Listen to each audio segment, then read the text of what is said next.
From scary head teachers to the devil herself, our latest guest has had a go at every kind of baddie in the book. Joining us now ahead of her appearance at Dublin Comic Con this weekend is none other than actor Michelle Gomez. Thank you so much for joining us today. Oh, I'm happy to be here. You're the best baddie ever.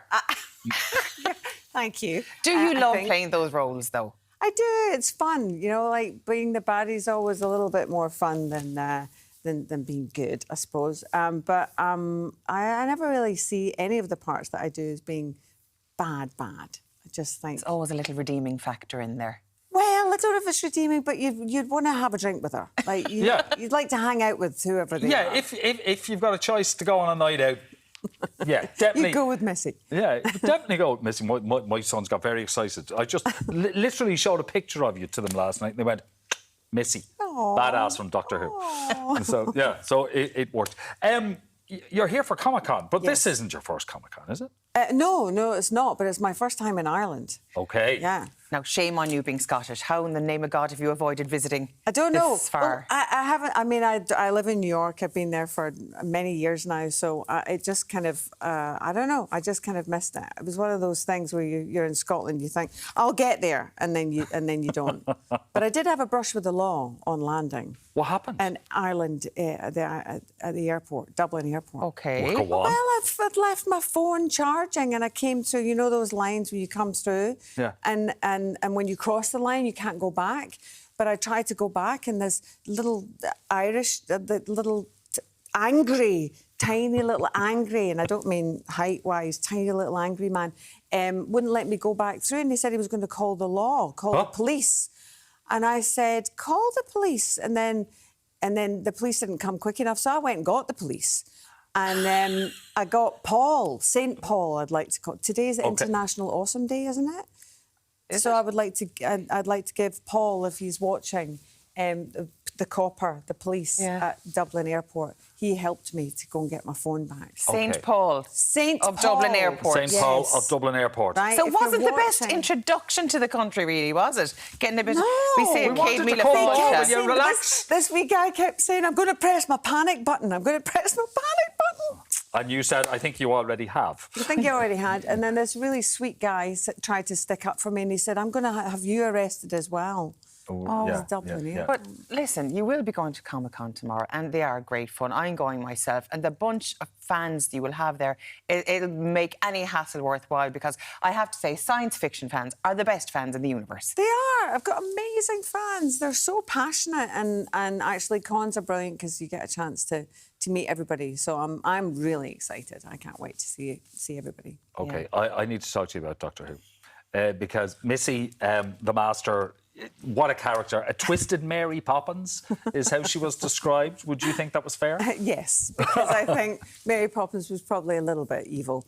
Because you have to have a stern hand when you're trying to look after all those kids. So, yeah, I guess. But it's just the way she looked as well. I looked quite like Mary Poppins. OK, weren't you the first female Master? I was, yeah. And so that kind of blew me away, because I thought they were kidding at first.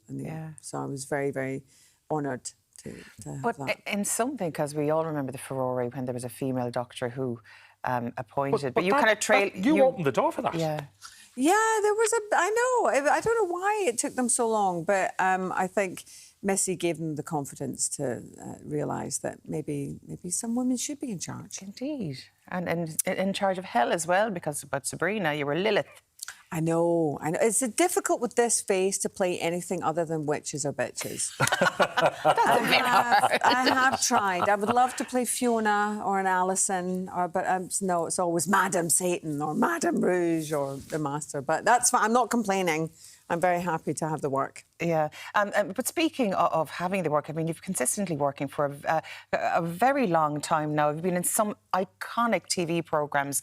Do you have any one role that you went, yeah, this is me, this is what I'm really aiming for? I think in every time I get a job, I feel like that. Yeah.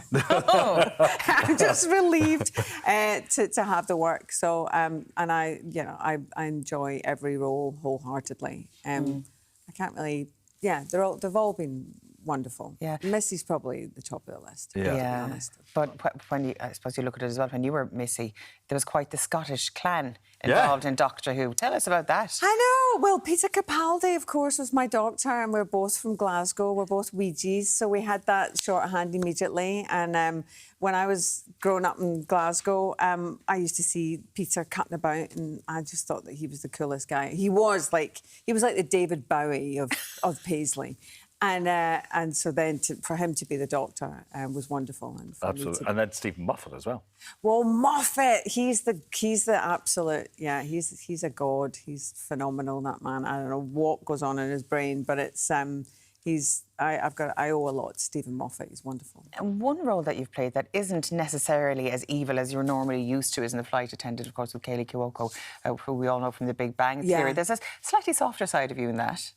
Yes, I mean, if you, I guess, but I still had the flip knife, and I was still, stabbing people in the eyeballs. When I said slightly, I meant ever so slightly.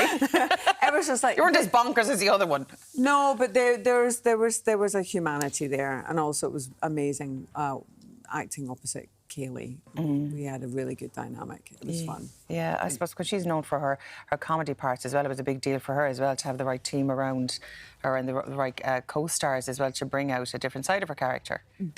She was amazing in Flight Attendant. I mean, that girl started up here and kept and sustained that energy throughout the entire season. Yeah. She was amazing. It also gave an easier life for all flight attendants, because after seeing the series, people were not going to start a row or start abusing flight attendants after that, because you didn't know what you were dealing with. Well, I get good seats now. When I get on a plane, Miranda gets to sit in a good spot. Yeah, I'll often get the emergency exit row. Yeah. OK. Is it you that gives your characters these titles? Because you describe Miranda as the Incredible Hulk in Cashmere.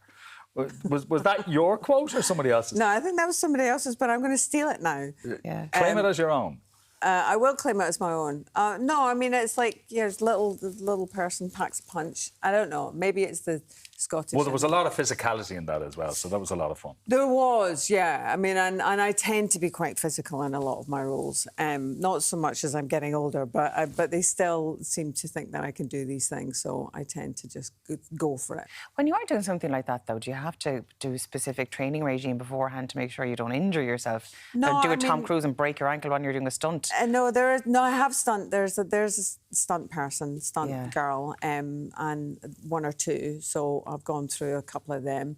But I come from a dancing background, so a lot of it is like an old muscle memory for me. It's like a kind of choreography when we do these fight sequences, especially the one in the elevator. That was beautiful. That felt like a dance. Yeah. When it comes to acting, I mean, how did you get involved in it in the first place? Is it surrounded by your family, or were you the first? No, I was the first, and I mean, I was like 12 years old in Glasgow, and I wanted to be Diana Ross. OK. And my mum said, well, you can't sing, so that's not going to happen. I don't know. I was like, I can't remember wanting to be anything other than being an actor. I caught the bug at an early age, and immersed yourself in the life. It took me a long time to get there. I've done all sorts of things. I just have to ask you before we let you go. It's a big anniversary for Doctor Who. It's celebrating 60 years. So we have different characters going back. David Tennant's gone back in. Catherine Tate's gone back in. Could you go back in? I might. Oh, you might. If asked, I would be there in a flash. In a heartbeat. Yeah. OK, so Doctor Who people, she's in Dublin right now. This is the time to ask her. It's great seeing you. Thank you. Thank you for having me. Thank you so much for joining us in the show. It's been great chatting to you. I love your couch. And of course, the only way is up. You can have it. The only way is up after what you had at the airport. You'll have a great weekend in Dublin. Irish people, we need to redeem ourselves for poor Michelle. Now, of course, you can catch Michelle at Dublin Comic Con tomorrow and Sunday for photographs, Q&As and general chit-chat on the Convention Centre floor.